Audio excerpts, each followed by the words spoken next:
Hello there, John Gudrilla here, the life coach of your listener. Thank you for joining me for another episode. Today, I'd like to discuss a topic that's been of passion for me for some time now, and I'm excited to be sharing it with you today. It's the topic of how to properly debate. Now, most, if not all of us, would be exposed to the idea of debating at some stage in our lives. Often in school, we're taught how to partake in a structured debate. Often we see debating between politicians or other key figures. Often we see a particularly prominent claim being made that one group is always willing to debate and another group is always avoidant of differing opinions. Today, I'd like to completely dispel most likely what you've been taught, because most of the ideas that we hold about debating are completely incorrect. And the idea that only certain groups are willing to debate is also completely incorrect. The reality is that most debates aren't proper. They don't properly facilitate what a debate in its practical form actually is meant to facilitate, and they tend to facilitate nothing more than more hostility. So today I'm going to be dispelling those ideas and introducing you to the concept of how to conduct a proper, well-intentioned debate. So when it comes to an epistemological debate, that is to say a debate about which ideas are most valid or most likely to constitute reality, the practical and proper goal should not be simply to win. Rather, the practical purpose of a proper debate is to engage collaboratively with the other parties of the debate in a meaningful search for objective truth, logic, and facts. It's an attempt to learn about the world. It should not be simply to win, because even if one is conceded to win, that doesn't inherently mean that their ideas are going to lead to better outcomes. If they are used, that doesn't necessarily mean that they are more valid by any objective standpoint. It simply means that they were most persuasive in that moment. But if we instead make the goal to learn about the nature of reality, we're much more likely to derive ideas that are going to be useful to us, not just in living our own lives, but also in contributing to the common good. So in reality, we're collaborating with others to share different perspectives and different ideas and critically examine them with the hope that each party will learn something. So let's describe a basic framework for conducting a debate. First, of course, we have to decide on the issue of discussion, and one party has to make an opening case. Now, once the first party has made their opening case, often in a debate people make the mistake of immediately responding with a counterclaim. The nature of how we communicate, and especially if we're asked to express ideas in a relatively spontaneous manner, which may be the case in a debate, very rarely do we communicate all the possible facts that are relevant to that issue or perspectives that can possibly be taken in that particular situation. So to respond immediately with a counterclaim doesn't take into account that person may actually have not fully stated everything that they may be asserting is true. So the first response from another party should always be to ask questions. Now, the aim of the questioning process should be to discover facts about the issue, and the questions shouldn't be formulated in such a way that attempt to elicit a specifically favorable response from the other party. Rather, the questions should be formulated so that it genuinely invites an exploration of the facts, so that if either party is correct or if either party is incorrect, then both parties will either clarify the issue for themselves or will learn something.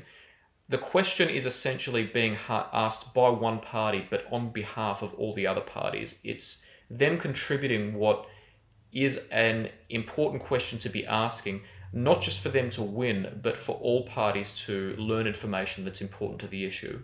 Now, only once this questioning has continued for some time and we are at a position in which we have established as many of the facts as is practical for us at that time, should we make a counterclaim. Now, when you present a counterclaim, it should at a minimum attempt to clarify or counter a particular matter of fact that is present in one of your counterpart's claims. And it should use evidence or logic to demonstrate why that matter of fact may not be accurate. But ideally, the counterclaim should also include a question that again allows each party, both the party presenting the counterclaim and the party that made the original claim, to once again check their logic and check their knowledge to ensure that the claim being presented is accurate and to identify any potential flaws in it. I'll now present a basic example, and I do apologise to anyone who is more knowledgeable in meteorology and astronomy than I am. This is a relatively rudimentary example. Allow us to consider this hypothetical situation in which person A and person B are debating the direction in which the sun sets of an evening. Person A argues that the sun sets in the west, which is the correct answer. Person B argues that the sun sets in the east. Now, when person B makes this argument, person A may counter as so. The sun sets in the west, and I argue this because whenever we look in the direction in which the sun sets of an evening, we can also use instruments that measure the direction which we're facing, and the instruments that we have used so far all point in the same direction in which the sun is setting, and the instruments themselves indicate that we are facing west. So if the sun truly doesn't set in the west, what does this say about the instruments we're using, and what does this say about how we're reading them? Is it possible that our agreement on the accuracy of these instruments is wrong? So in this counterclaim, person A has presented evidence against the claim that person B has made, but they've also presented a question that allows both parties to check their knowledge, so that hypothetically, if person A was actually incorrect about their claims, person B, assuming they had the appropriate knowledge, could answer that question, and assuming they gave the correct answer, person A would learn something and person B would clarify that they were correct.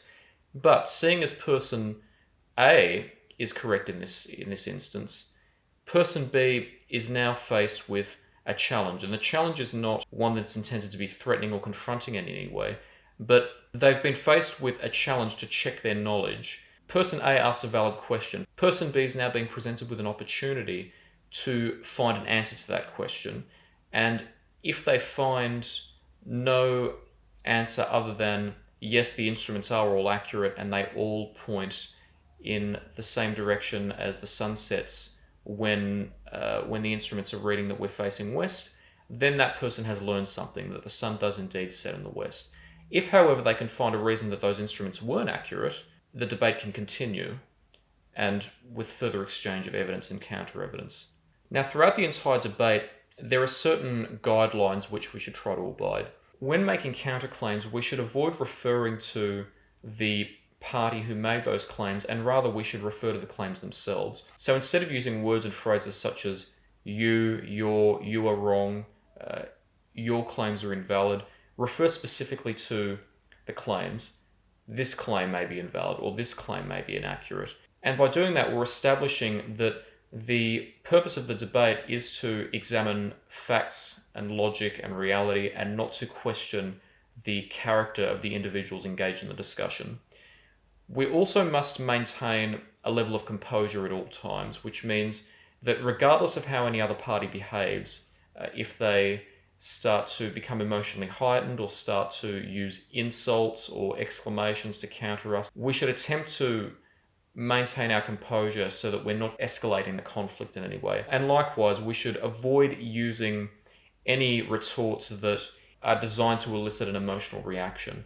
Of course, we need to avoid insults, but also avoiding exclamations or claims that are more rhetorical rather than specifically trying to question fact or logic. So, for example, using vague claims such as, "That's so ignorant," or exclamations such as, "I can't believe you just said that," they don't contribute to any one party's understanding of reality. Rather, they simply express disagreement, but an expression of disagreement needs to be backed by evidence. And expressing disagreement in such an emotional way can potentially cause a conflict between the parties, which does no favour to us when we're attempting to collaboratively learn about reality. We also need to try and be as specific as possible in our claims and our counterclaims. So specifically referring to the situations in which our ideas may hold true, the people to which they may apply, the specifics of each situation and person, and similar.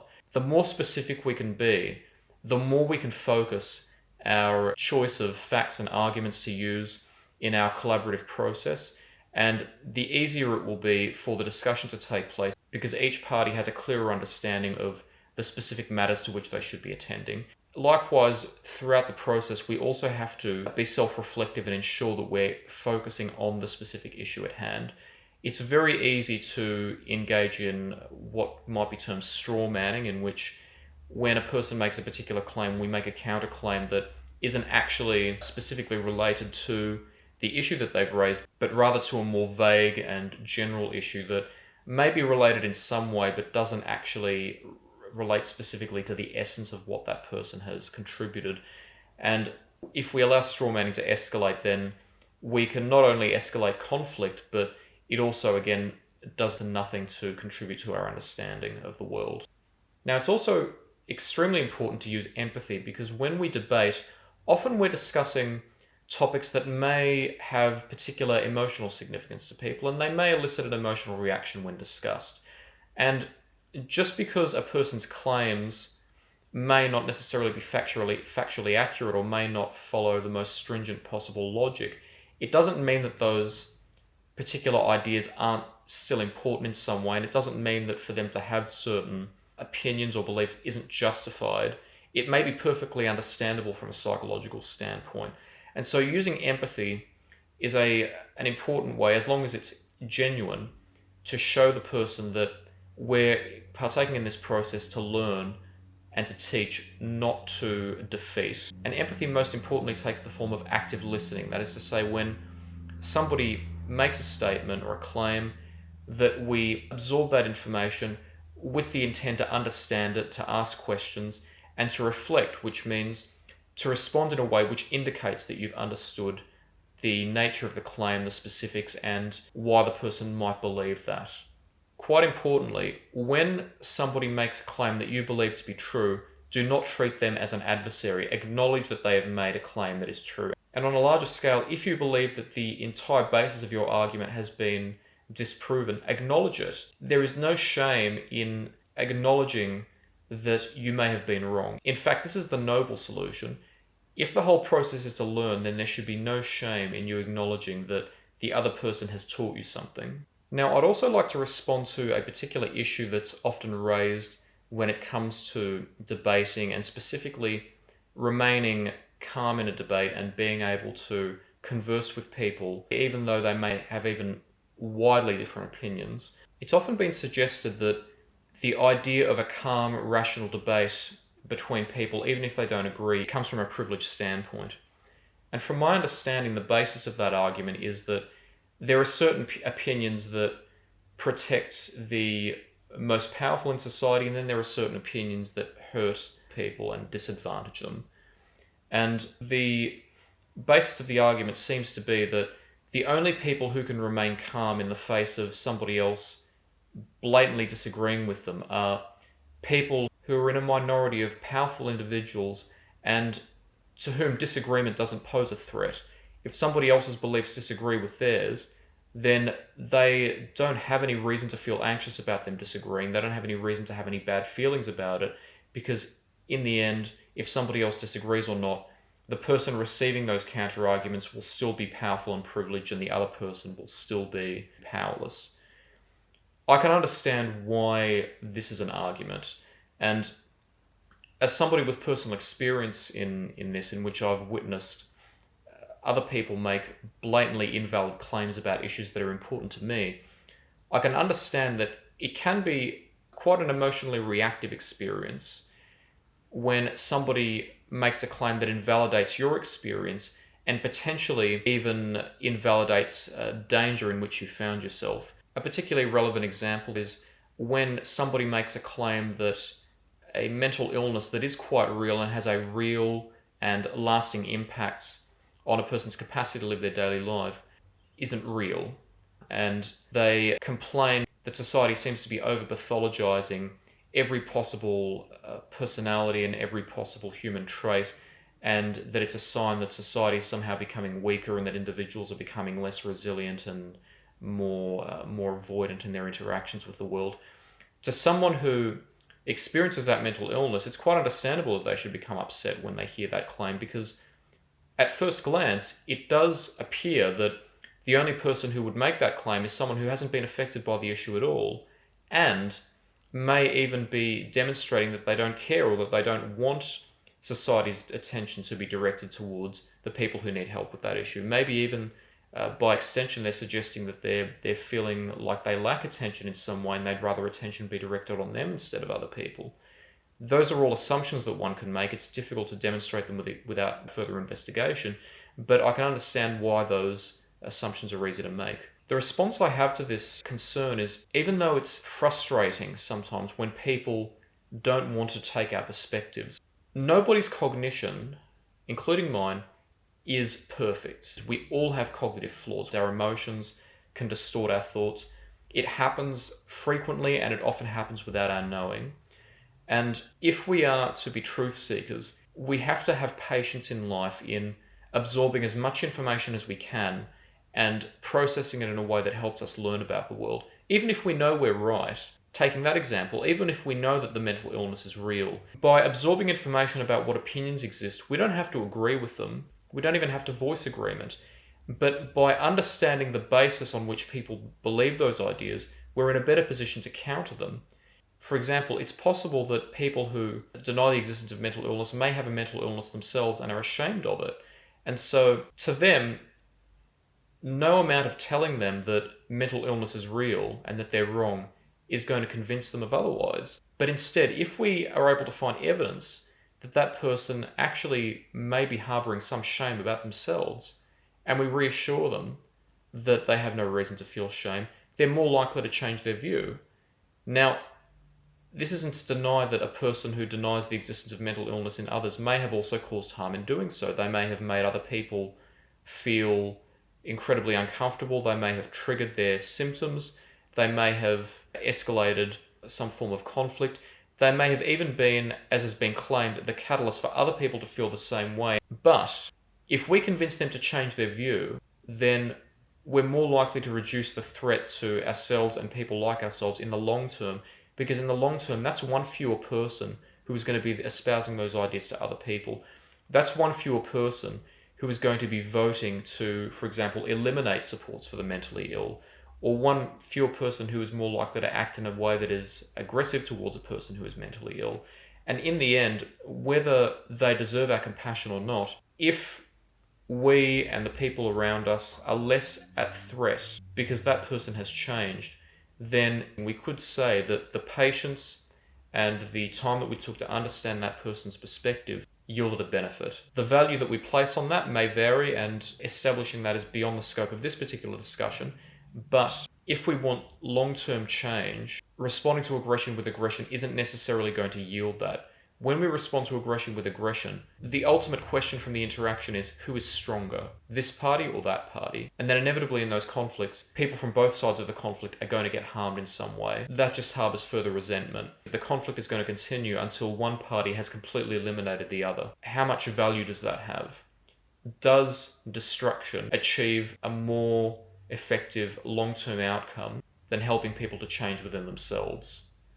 Again, the value of that is beyond the scope of this discussion, but it's an important idea that we must consider as we live life. So thank you for joining me for this episode in discussing this topic, which is of great importance to the human race. Let's start the discussion. I would love for you all to write to me with your own ideas, your own interpretations of this matter, or to comment below, or to offer ideas about what topics that we should discuss in future episodes. Let's exchange ideas and let's learn more about the world collaboratively. Until next time, take care.